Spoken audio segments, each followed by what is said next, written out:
Tango 1 at the top, we are at pop-up vehicle. 10-4, Tango 1, you have control. Tango 1 copy. Stand by. Stand by. Integrity, passion, resilience. That's what this place was built on. That's what our community is founded on. Don't act like the example, just be the example. This is the home of the greatest fitness community in the world. We're trying to create strong, able bodies, resilient to injury with a gas tank to get shit done. If there's one thing from this podcast, it's about taking immediate action, find the problem, fix the problem. This is your opportunity. It's either a hell yes or a fuck no. It's that simple. You're doing that. The Tango 1 podcast. Now is the time to take action. Now's the time to do more and be more.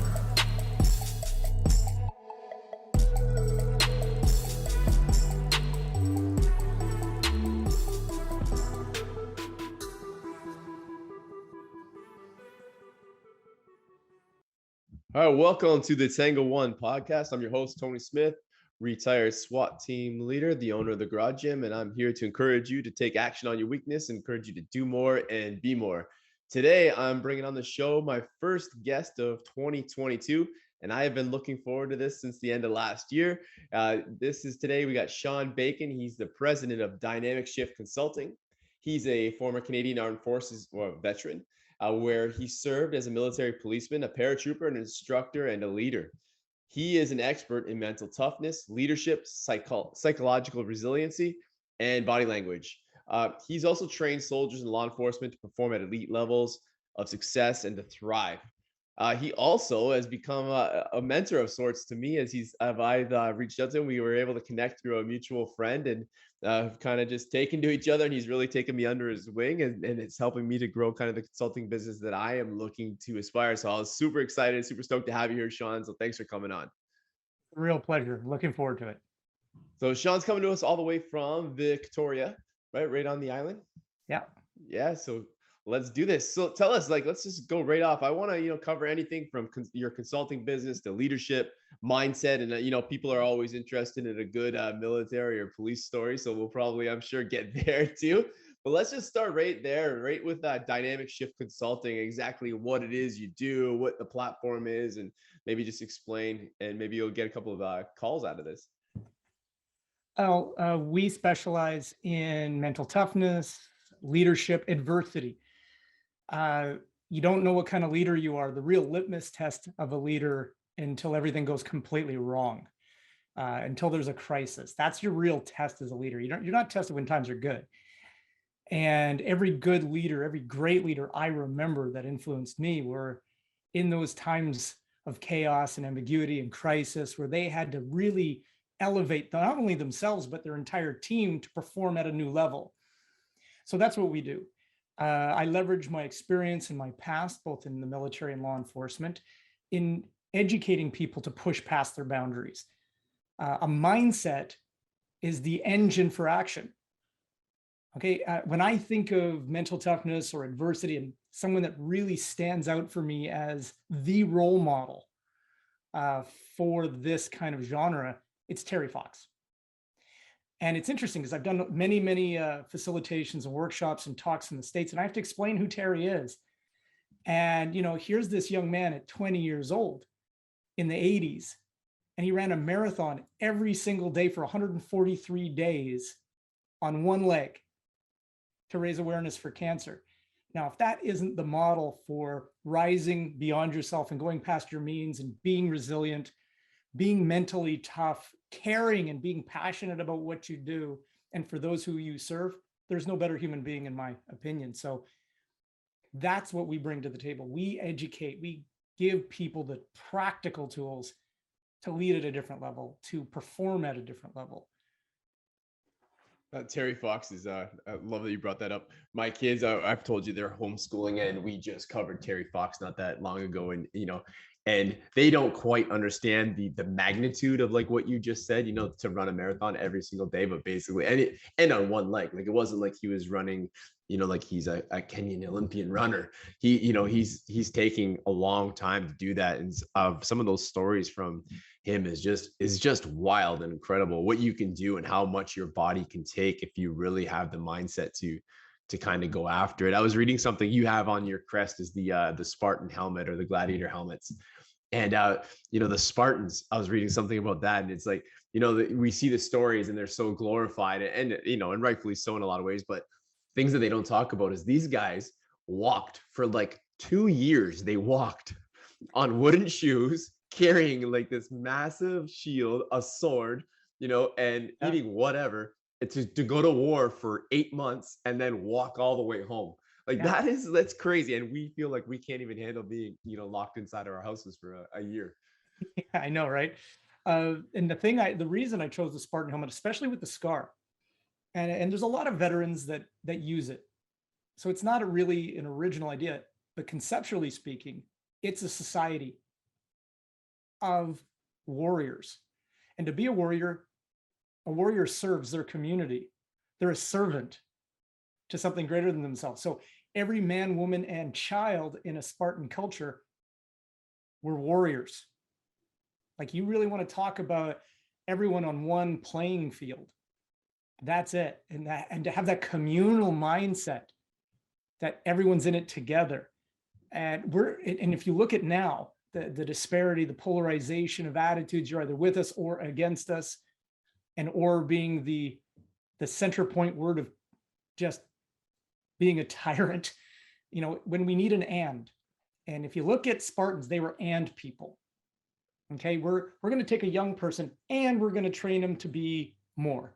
Okay, we're going to take this entire family and we're going to train them and educate them to become complete. And the scar on the helmet is because that's what it takes. You learn through your scars, your emotional scar tissue, your mental scar tissue, your physical scar tissue. And what's the common thread right now is that we're trying to overprotect our culture. Please don't do that. You might get hurt. No, don't touch that. You might get dirty. No, get dirty. Get the scar tissue. Learn from those wonderful failures and mistakes. And that's what the Spartans did really bloody well. Just my opinion, of course. Yeah, but a valued opinion. That's why you're here. Have you ever read the book Gates of Fire by Pressfield? Is it Gates of Fire or Gates of Hell? That is my favorite book of all time. Stephen Pressfield. It's either Gates of Fire or Gates of Hell. It is just outstanding. It's a Spartan story. It's a little hard to read because it's not whatever the language, not Gaelic, but that like it's kind of like a funny English to it. So it gets tough, and obviously the names are like like Greek names that are 13 syllables long, but it's hard to keep up. But once you get into that book, I'm telling you would love it. You're going away. It's a good traveling book. I might be able to send you a copy. I think I have a fresh one here. I would love that. Somewhere. Absolutely. I'm always interested I'm a lifelong learner, so I'm a voracious reader. So as you can tell behind me. So yes. So you were talking about leadership, and I think I'm watching our prime minister, and he has made a couple of fatal flaws in the last. I mean, you're gonna make mistakes as a prime minister. I wouldn't want to be in his shoes but a couple of fatal flaws I've seen. The one denouncing the whatever he made, the fringe minority, but also denouncing the opinions of the people were unacceptable. Like that is like when you're a leader, I'd love to hear your take on this, but it's like everything that is said needs to be like from your team, and like essentially he will never know his whole team. If the whole country is his team, everything needs to be like heard and considered. And I think that was the fatal flaw. And then obviously leaving the ship. Like the captain's never supposed to leave his ship, and leaving the ship is something else. Like I understand the security behind it. However, man, I just think that those are a couple of fatal flaws that I don't know how you recover from that. What do you think on that? Well, in terms of business, we don't have to talk about him. In terms of just leadership. Yeah, just in terms of leadership, like first and foremost, I don't know what it takes to be a prime minister, so I'm not going to speak on that point. However, but just basic tax everybody. That's what I learned. That's what it is, right? But here was this great opportunity as a leader to galvanize a country. Mm-hmm. Here's this tremendous opportunity to turn the tide and to do something courageous, because the antithesis of fear is not courage. Courage is what you do in the face of fear. The opposite of fear is curiosity. And there is this great opportunity to create curiosity, to hear differentiation of opinions, to consider them in earnest. And even if you still disagree with them, you took the time to actually engage and listen and respect. Okay, you're angry. We acknowledge it. You're angry. Let's talk about it. Let's get to the table. Show that you're willing to at least engage. And any leader, especially leaders that are fearful of either failure, fearful of opinion, fearful of, their ego is in the way, or they're in their own way. How many times have even, like, it doesn't matter who you are, we all get in our own way from time to time, and our lens is really skewed our bias. However, here's this tremendous opportunity. One thing the pandemic has shown us is that a massive failure of leadership globally. We were talking about misinformation and disinformation, yet very few people understand what those really are. There was just a ton of information and not a lot of actionable information being passed on to the masses. And that's what a great leader does. It does two things. One, it communicates really well. And the number one benefit of communication is listening. The second is the influence. Leaders influence people. I mean, in my opinion, I didn't know him personally, obviously, I'm too young, but Churchill took an entire country that was being bombed off the face of the planet during World War II and galvanized them. He took this great opportunity that people were scared and hungry and pissed off, and he galvanized them. Now, you can have your opinions about Churchill, but you can't take that away. That is a really good example of taking a crisis and leveraging it to the benefit of the masses versus creating a vacancy, showing people that you're disenfranchised, don't care. Because that's actually what a lot of people are, and what I'm hearing from a lot of people is that's how it appears. That's how they feel because of what has happened. So I think this was a great opportunity lost.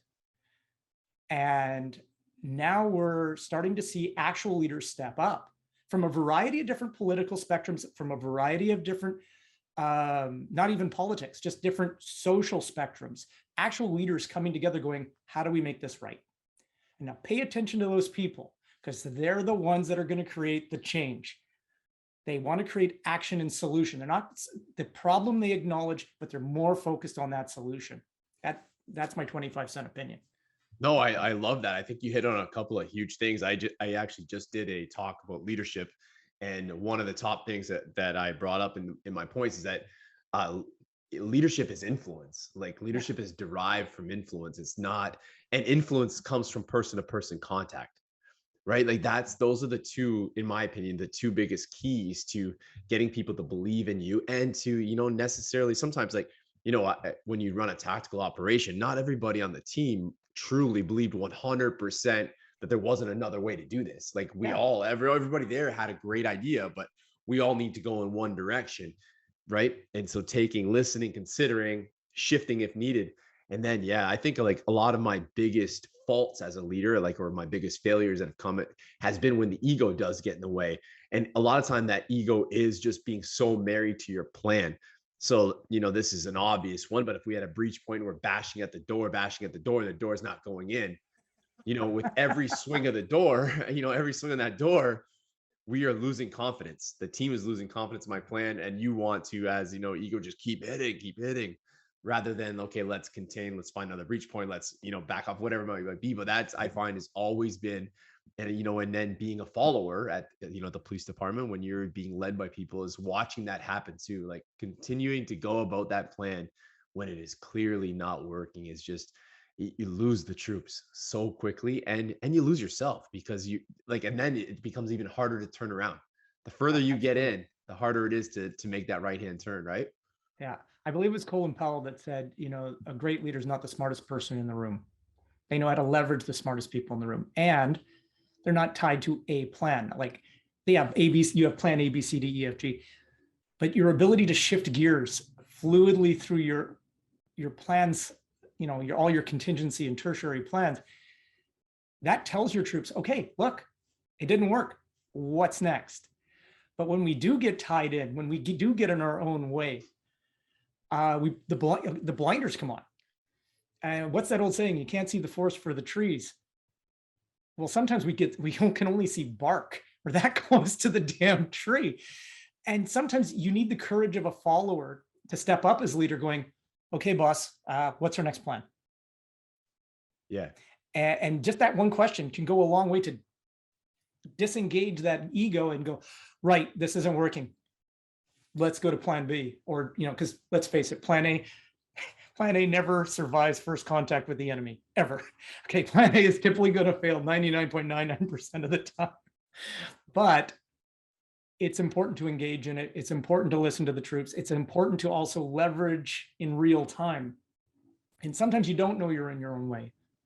And it takes someone with a bit of courage to say to you, hey, we need a new plan like ASAP, like yesterday. Got it. Yes. And the best thing you can do as a leader is, okay, what do you suggest?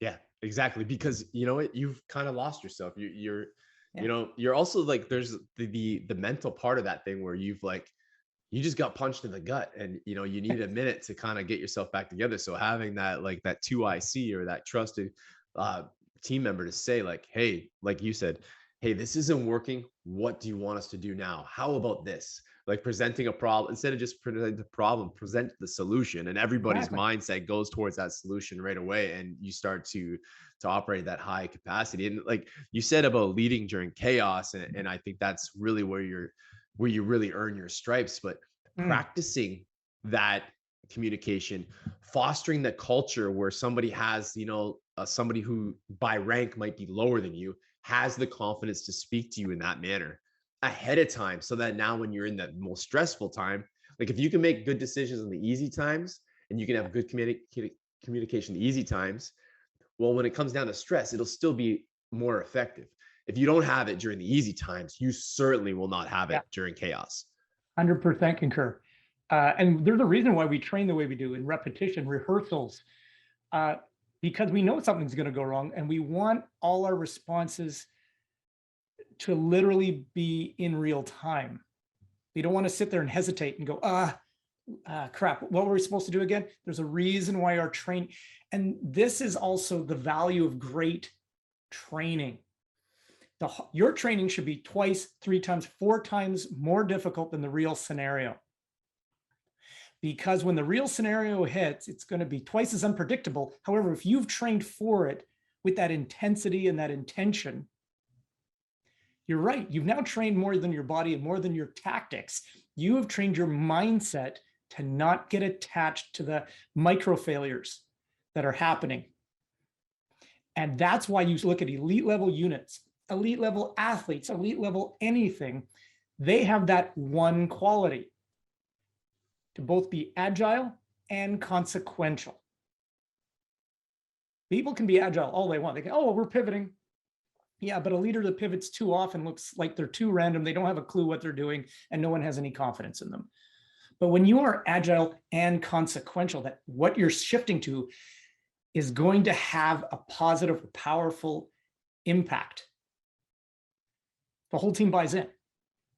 And that ability to foster culture, that you look at any elite level team, there's a culture, an attitude, a mindset that encourages more adversity.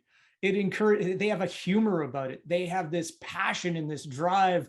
When it's raining, they show up with a big smile on their face going, is that all you got? Okay, let's have some fun with it. But it's fostered every single day. There's a consistency in it. People, I once got asked, how do I boil down mental toughness? And my business mentor asked me this on a webinar. Can't remember how many people are on the, Sean Bacon, define mental toughness. Follow through, consistency. That's mental toughness.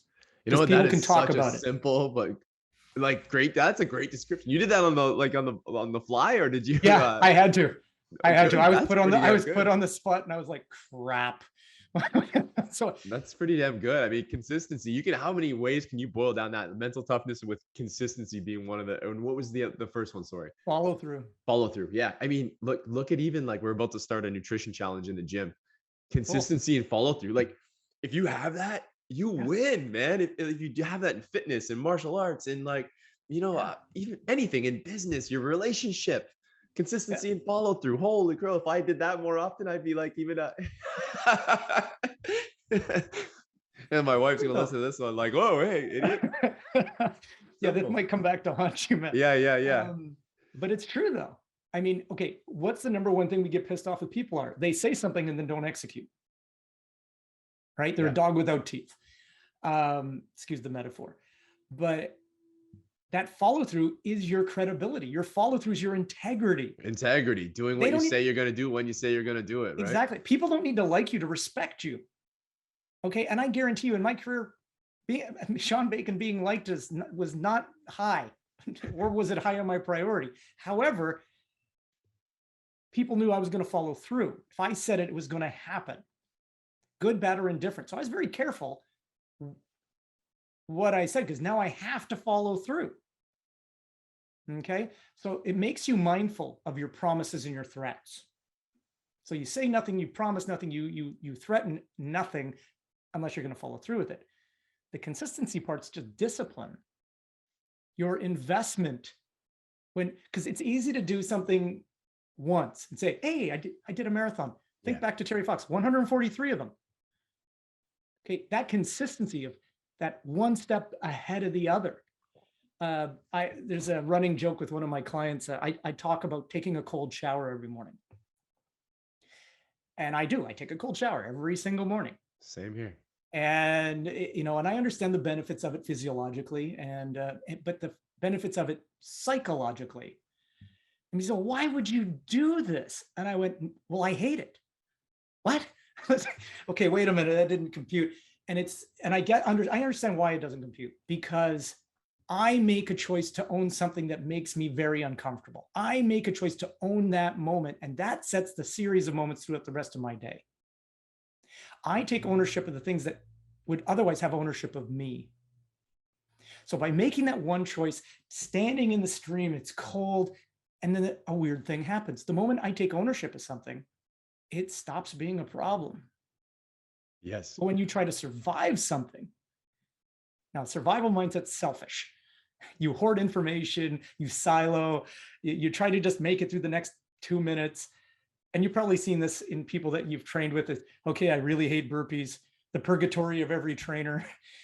How do I just get through these burpees? Instead of just, when you shift gears psychologically to own something, it stops sucking. Yes. Yeah. You know what? It's funny with the cold showers.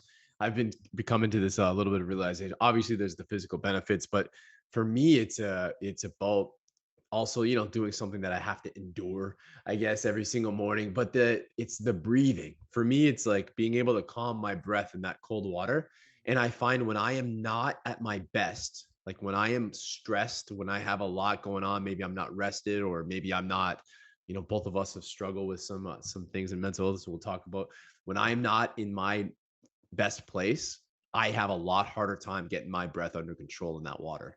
It's almost like a test, like a daily, I know you said you have a system of things you go through. We've talked about that a little bit before, and hopefully we get into it today, but that's part of my system. It's like, I'm not right now. I need to bring my breathing down. I need to calm down. And so maybe that day, instead of going right to my computer and busting out, getting on the screen, it might be that day, it might be right to the meditation, or just a book that has nothing to do with business, and just bring or time with my children, and put myself in a way better place to mark the day. So a lot of times that cold shower tells me if I'm going to go over it and just start crushing my business, or if I'm going to go and spend time on me. Absolutely. And it's you're absolutely right. It's a great self-assessment tool. And I don't think a lot of us do that. I don't think we take time to self-assess. We understand the base emotions. Okay, I'm happy, I'm sad, I'm angry. But how often have we felt an emotion going, no, I'm not angry. Yes, you are. Yeah. Okay, because you're manifesting it, or you're showing it through your body language. And the beautiful thing about body language is bodies don't lie. We lie. We learn to lie, as children, because you want to be polite, right? But your body never lies. So when someone's seeing an emotion from you, it's because you're depicting it. You're providing that nonverbal language to someone else. But how often do we assess ourselves? Now, I do have PTSD. When I was going through the initial stages of it, when I was starting to have an awareness that something was wrong with me, that ownership, that accountability of, okay, well, yeah, there is actually something wrong with me, and there's something I need to do about it.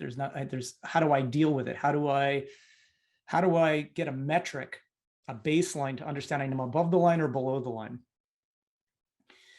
And if you ever get a chance, like Nancy McKay from McKay CEO Forums, she does a brilliant talk about being above the line and understanding how that line fits in your life.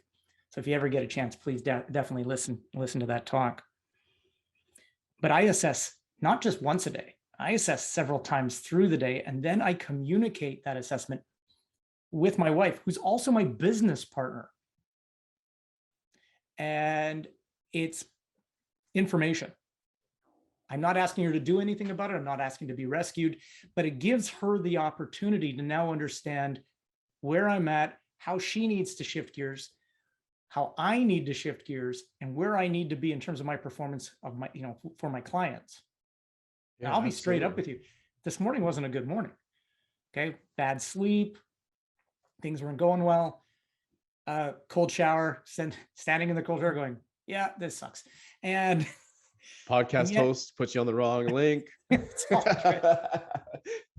But at the end of the day, though, here I am. And because of that self-assessment, that ownership, I'm able to change gears for me and also do some self-care later. I know that I'm going to do some self-care for myself and help myself get to a better place. Yeah. And then, so if you take that even a step further, as you break that down and peel that apart, you've also the open communication with your one, it's almost like, so, I mean, wife and business partner, that's the same as us here at my house.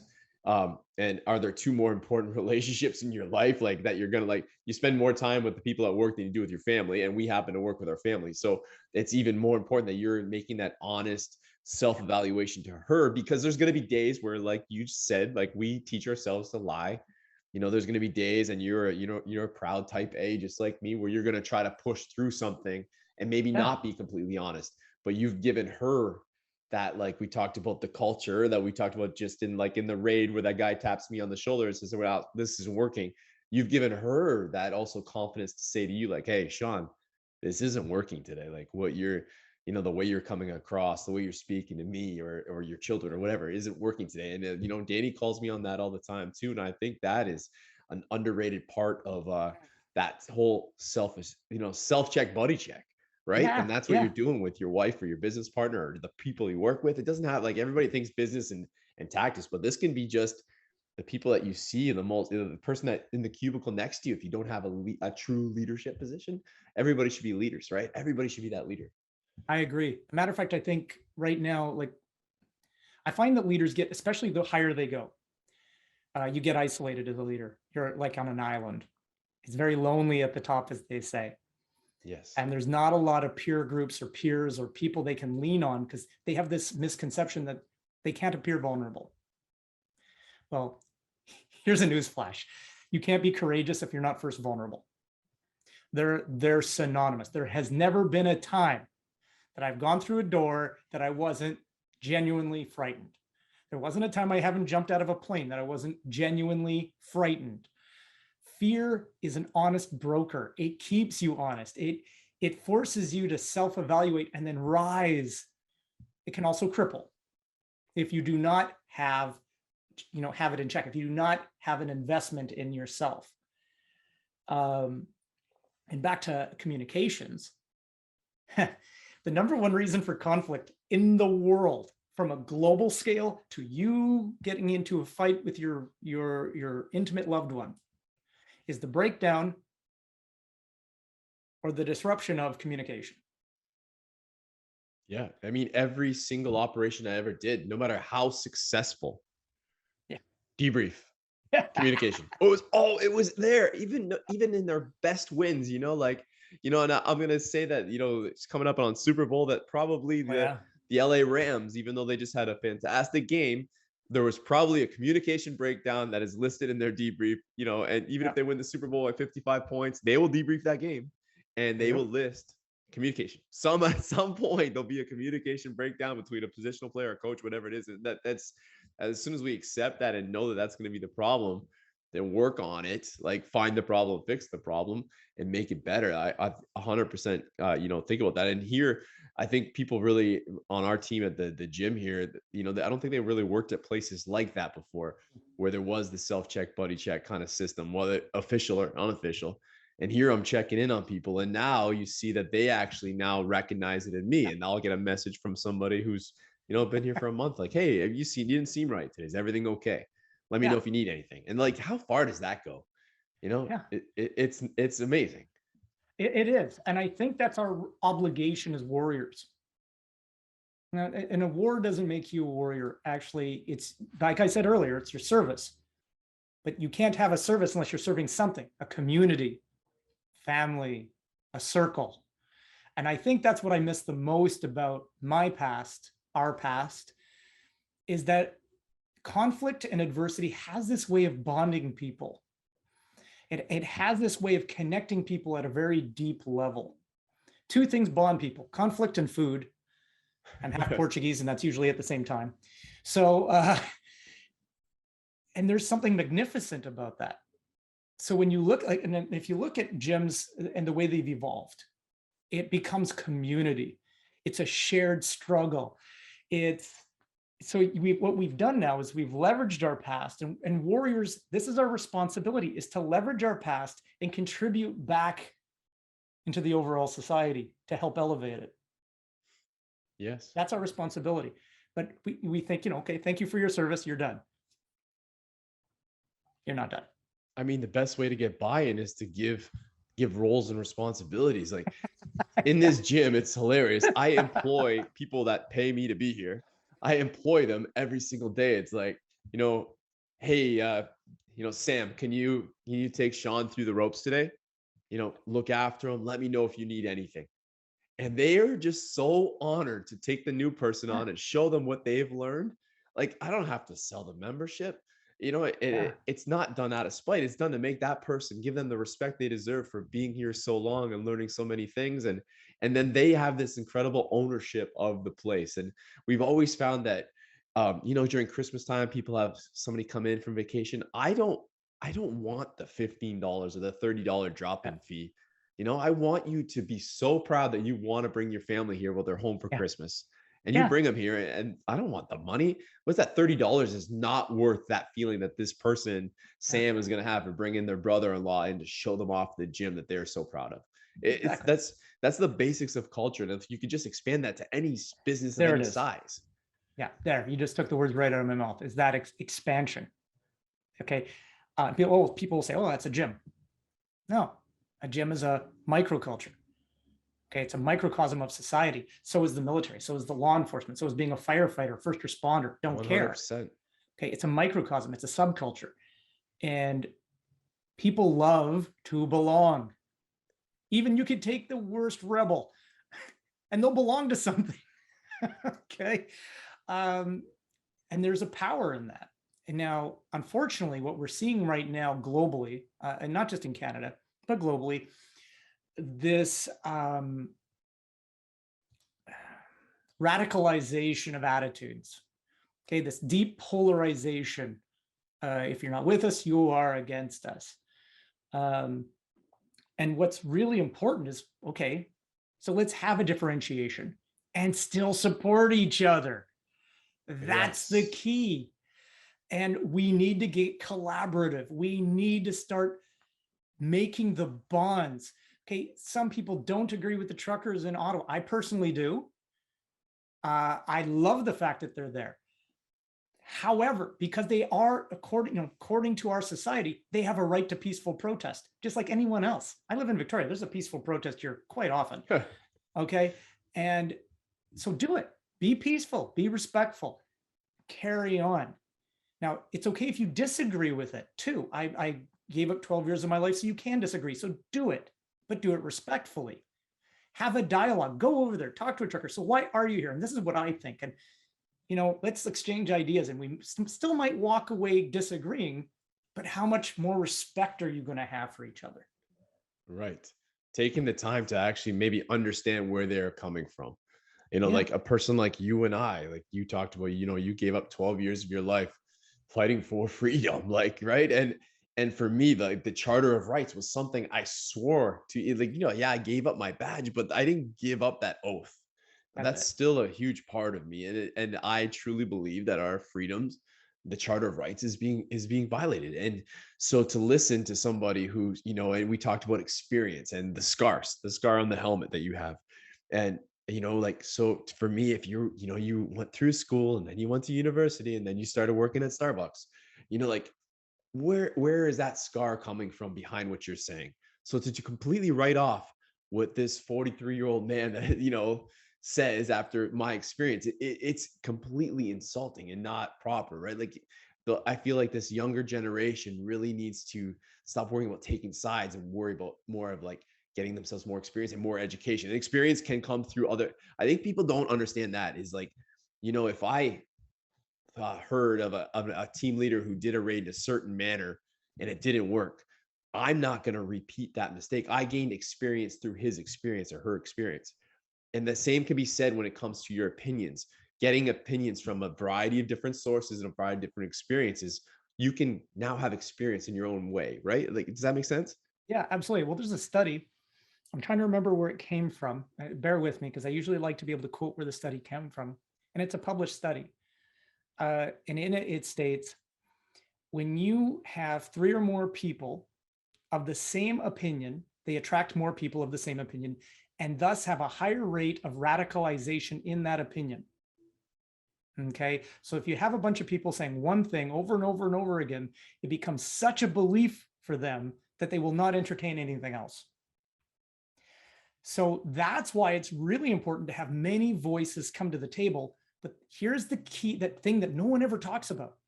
And people love to talk about those many voices coming to the table. As my grandfather used to say, God gave you 2 ears and 1 mouth. Listen twice as much as you talk. So how about we bring all those ears as well? Why don't we bring that consciousness to the table, the respect and the dignity to listen and go, okay, this is what I think I heard you say. Am I close? And getting that understanding, because what I'm listening may not be what you're trying to say to me. And we're talking mirroring, right? Like, yeah, mirroring, exactly. These are strategies that we learn in crisis negotiation. Yeah, I mean, how many times as a young military guy, I know as a young cop, it was you'd walk in and they're like, eyes open, ears open, mouth shut, right? Like that, like head on a swivel. We need more of that. Honestly, like we need a little bit more of that. Like we become so soft where everybody's like, you got this huge opinion, but you don't have the scars. Like earn a couple scars, then start voicing, right? Like eyes open, ears open, mouth shut, and like see how much, like you said, communication is active listening. It's number one. You make somebody feel so good if you answer the question like how you did with that mirroring strategy. Like, so what you're saying is this, and they're like, yeah. Yeah. Simple paraphrasing goes a long way, because when people feel heard and felt, they engage. Matter of fact, there's a fantastic book on it. It's called Just Listen by Dr. Mark Goldston. He's a forensic psychiatrist, teaches FBI negotiators. The book's really beautifully written. And that engagement, that when people feel heard, they're more apt to lean into you and go, okay, you're actually taking the time to hear me. Okay, and no, you may not have gotten it right. So let me explain a little further. And when you get a person talking, they relax, as we well know. Because if a person really wants to pop you in the mouth, they're just going to pop you in the mouth. Okay, but if you got a person posturing, they're in the process of trying to control their scenario plus calm down. It doesn't look like it, but they're working on it. I'm a big fan of the open hand to the posturer. That was always one of my favorite ones. The open hand. It's very demeaning. It sets the tone for the conversation. So I think a real important thing that we have talked about before, and I'm gonna like bait you into this one. I know you're gonna hit it. Is we talk about communication. These negotiation tactics, they work in like just conversations like we're having. They work on this podcast. I use them all the time. If you listen to Joe Rogan, amazing interviewer, say what you want about his political views, amazing interviewer. And he does that. He really like uses the tactics behind negotiations, business negotiations, negotiations with your little kids. It works, all this stuff.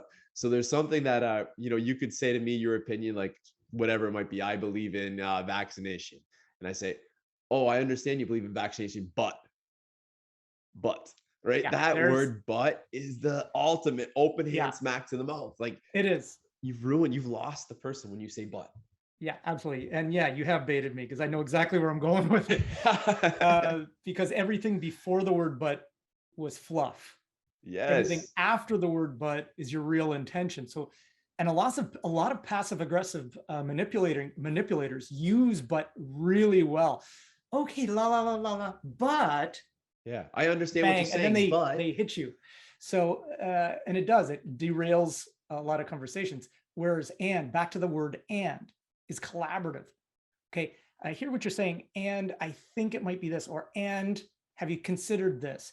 And draws a person in, but you're right. It's a backhanded comment, and the way you talk about your using the hand, it is such a backhanded comment because it offers argument. Right. I hear what you're saying, but you're wrong. That is what you're saying. I hear what you're saying, but you're wrong. And not always, lead to good conversation. You're right. Yeah, you're right. But it's antagonistic. Yes, that's a good word. And it's funny because I got a friend of mine, a lovely gentleman, and we were having this very conversation. And however, and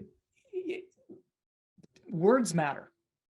Yes. Okay. And we've gotten in this habit of using very soft, fluffy words. And however, is this really nice de-escalating way of saying but. Yes. However, okay, because but has this really hard consonant sound on the T, but it's ends. That's the end. That's the line. Whereas however, it's softer. I tell people all the time, your words matter, especially if you're an educator, a trainer, a leader. Key words can inspire people or deflate them. Okay, that's your influence is not only the words you're using, but the emphasis and the power of the words you're using. Yeah, and in your emails is a very good place. Like, I remember our first encounter, our first supposed to meet. It was planned for a month. You're a busy guy, and I miss it. I messed up, and I remember actually writing that email and taking the word "but" out of there. And it was like, because this is gonna come across as if like everything I just said, like, hey, I know your time is important, but I forgot. Like, it's like, yeah. So I just basically said bullshit on everything before I said but. So like the way, if you actually take the time, and that's not my intention, but it's going to be read, and how you read it is completely up to you. So that's it. Word it as particular, as specific as you can, hoping that the reader reads it in the manner that you wanted to say it. Yeah, and that's why two-dimensional conversation is so bad. Yes. That's why writers, got to give a ton of credit to writers, because they put all the right punctuation in all the right spots to get you to understand the emphasis and the tone of what they're trying to say.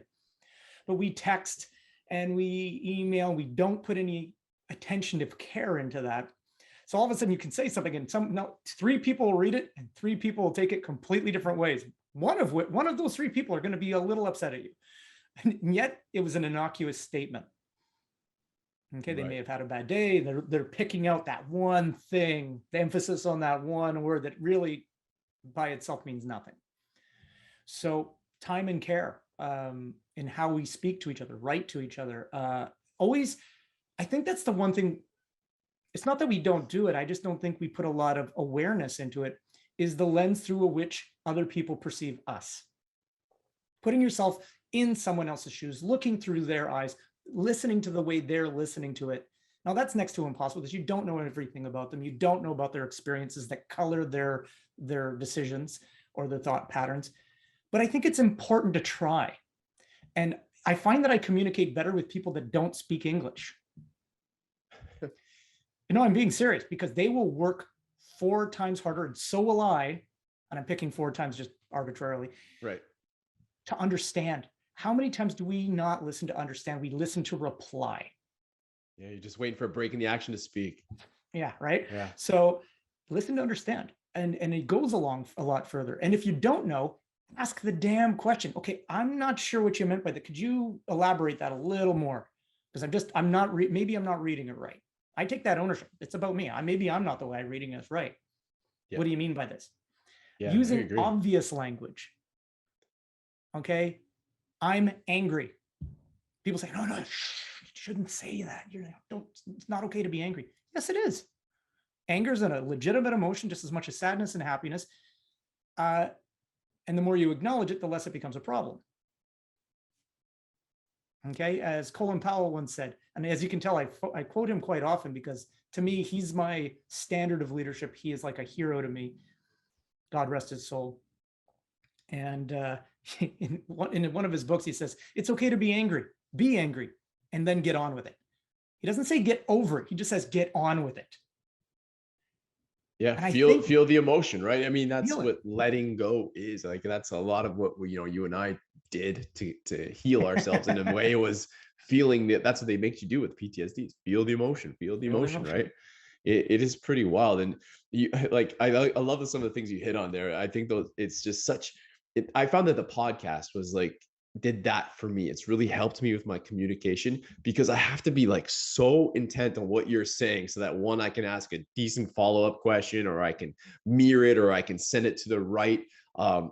And also, like, I don't want to ask something you already answered in your, what was that? Like, well, you already said it. Like, it really forces you to be in here and locked in a conversation. That's what my favorite part of this podcast is, this kind of conversation, because it is so two-way and I learned so much about it. And I feel like it's really transcending into me speaking to other people. It's just really good practice. Love what you said there, Ben. I think you hit on so many things like that are so important with the listening and the waiting to reply, and more people just doing that, and more bosses, for lack of a better word. If you want to be a leader, not a boss, is to actually listen to what they're saying. And the one thing, that a little micronism or microsm, well, I don't even know what the right word is. That regardless, you said 2 out of 3 people might read that the right way. And I think that's what a problem with right now, and maybe with the prime minister, is he's not seeing is that, okay, obviously he wants people vaccinated. Whatever, we're at 90 or 91%. If that's an insane amount of people saying, okay, that's almost alarming amount of people saying, okay, right? And that's what makes me worried about the strong arming, the dangling things over people to force them into their, right? That's what's going to cause revolt and dissent.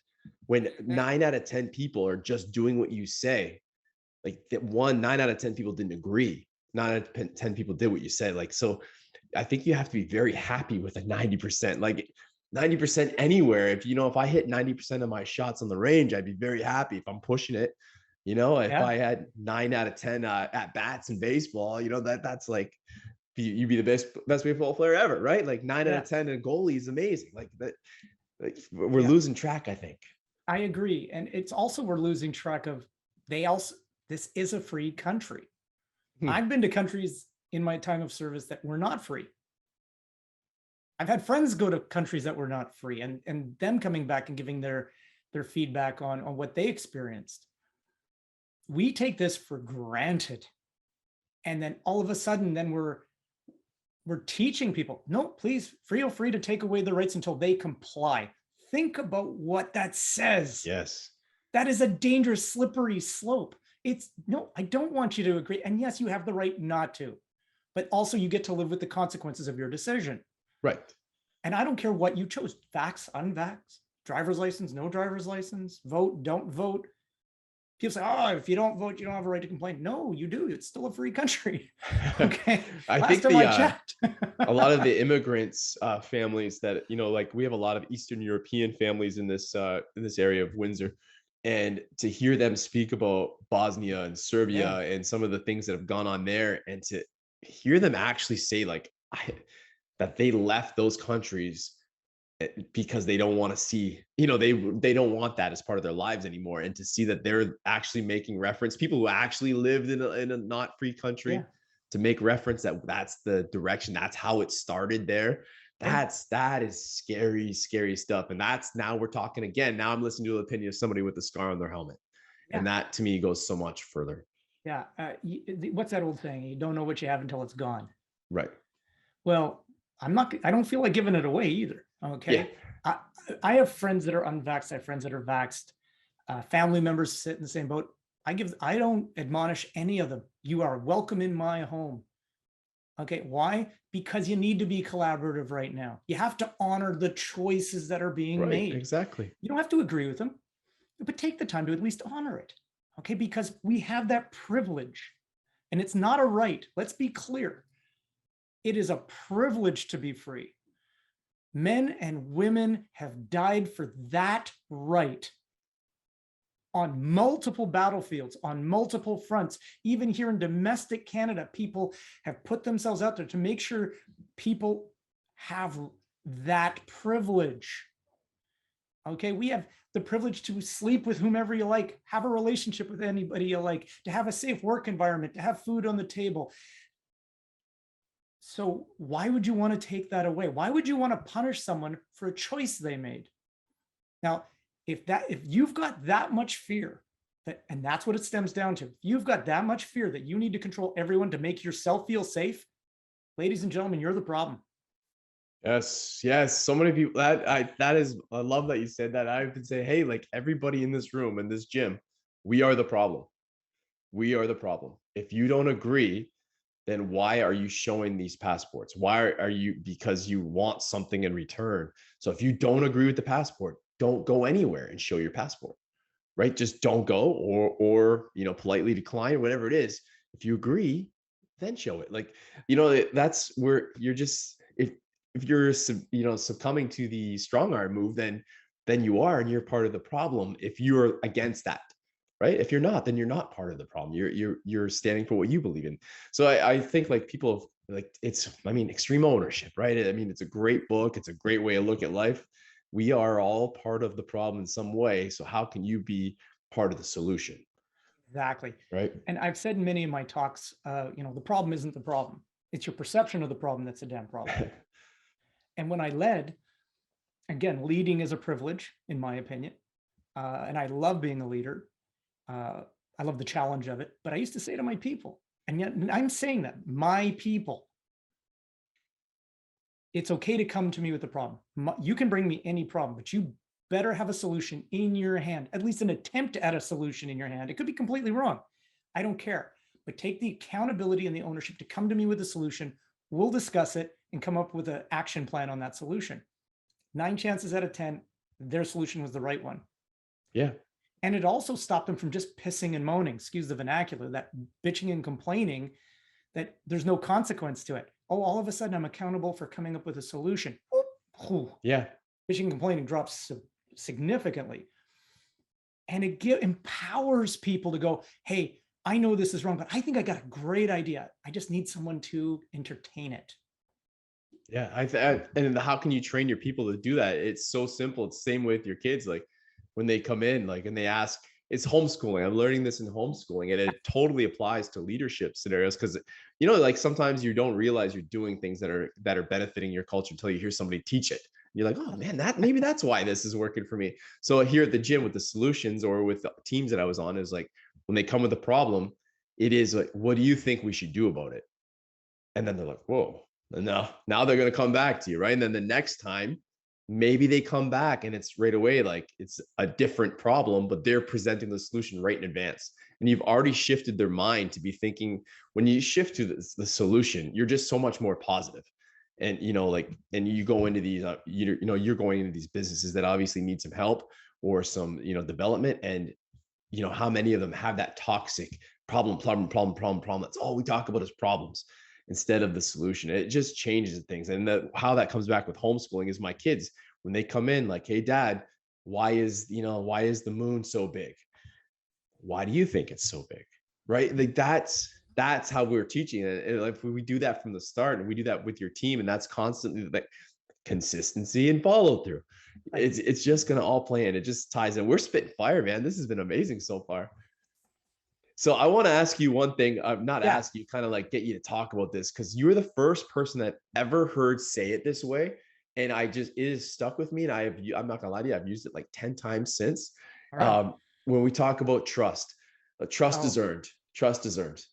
No, right? Let's hear your take on that, because I think it's beautiful, and it has shifted the way that I think about this. Yeah. And this was one of those lessons where it's like, you know what, maybe that's why I'm doing some pretty decent things around here, is because of what you said. So go ahead. Okay, well, trust trust is a commodity, and trust is valuable. When you trust something, somebody, you invest in it. You don't just entertain it, you pour all of yourself into it. There's a bond in trust. That's why it's so fragile. So there's a lot of people that prescribe to the idea that, well, if you want my trust, you're going to have to earn it. Well, what the hell does that look like? Where's the metric? It's just an expectation. And the Sean Bacon definition of an expectation is an assumption without the benefit of communication. I expect you to know better. I expect you to be on time. Expected you to be a lawyer.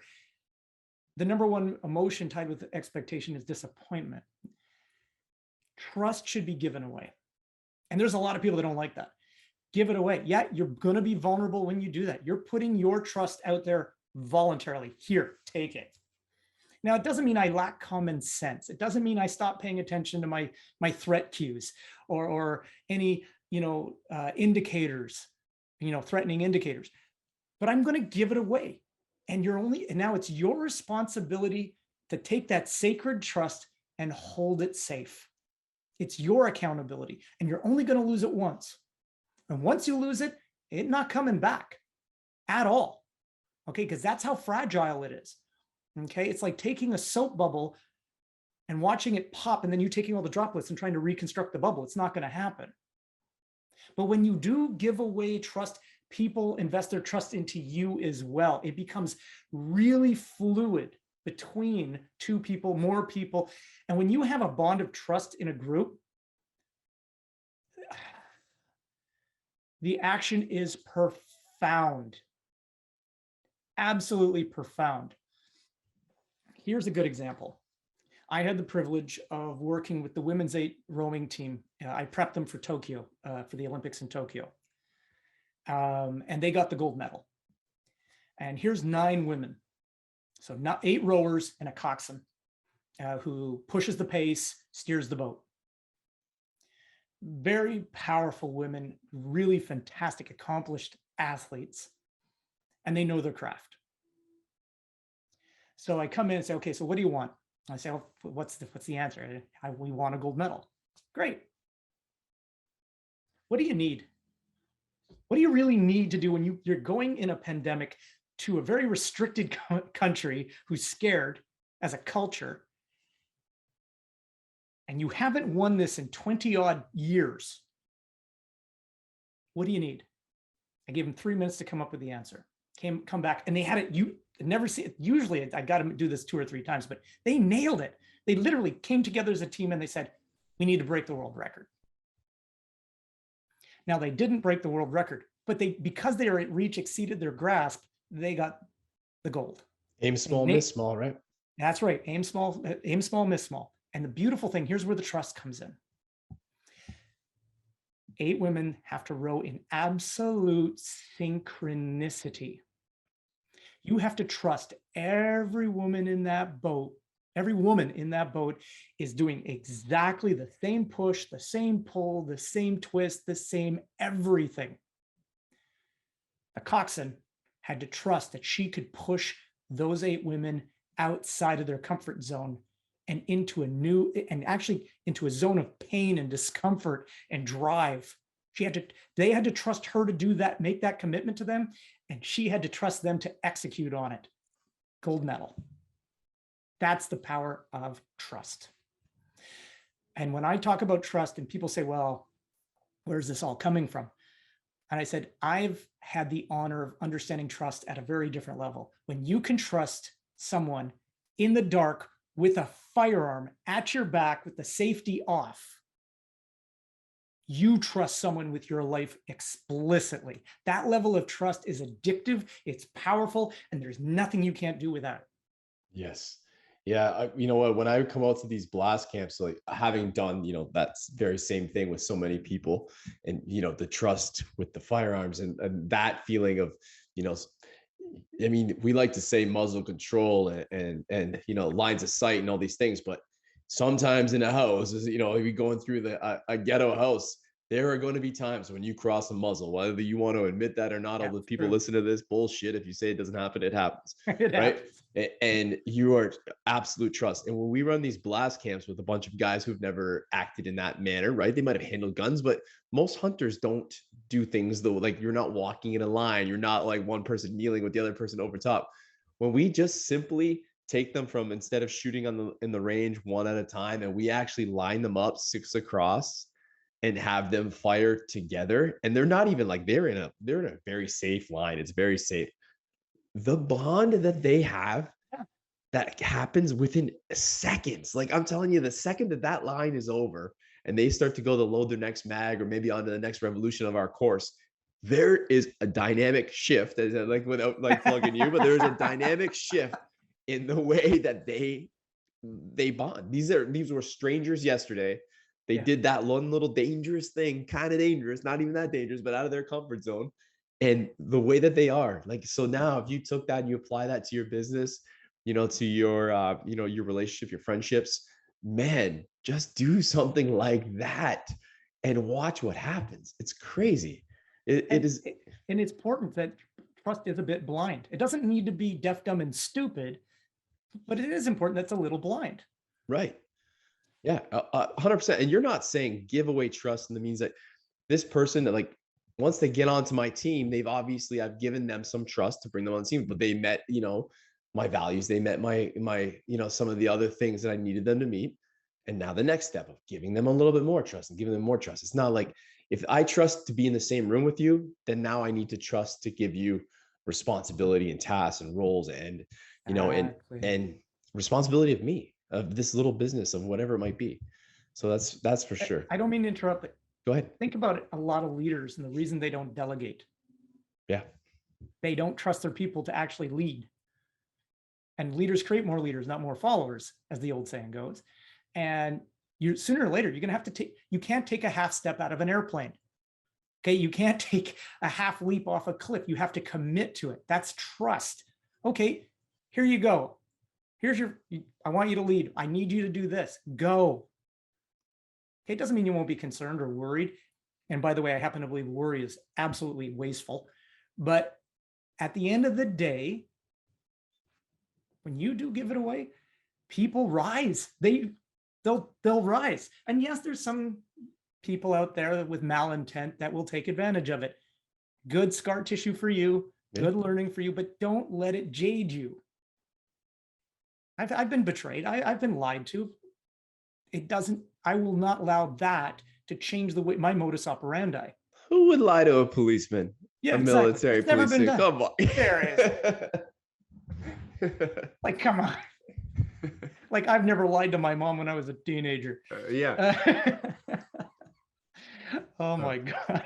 Well, man, this has been absolutely outstanding. Like, My I jaw can't hurts. thank you enough. Yeah, I'm smiling. I think like anybody who listens to this is going to get a ton of value. I think that was a great way to kind of close it out there, was with that. And but like, from a personal note, you taking the time to so Sean's been kind of mentoring me, has been mentoring me and coaching me, and just you taking the time to do that when we literally did not know each other 60 days ago just means the world to me. And the knowledge, I just love how we vibe. I love the conversations we have. I love learning from you.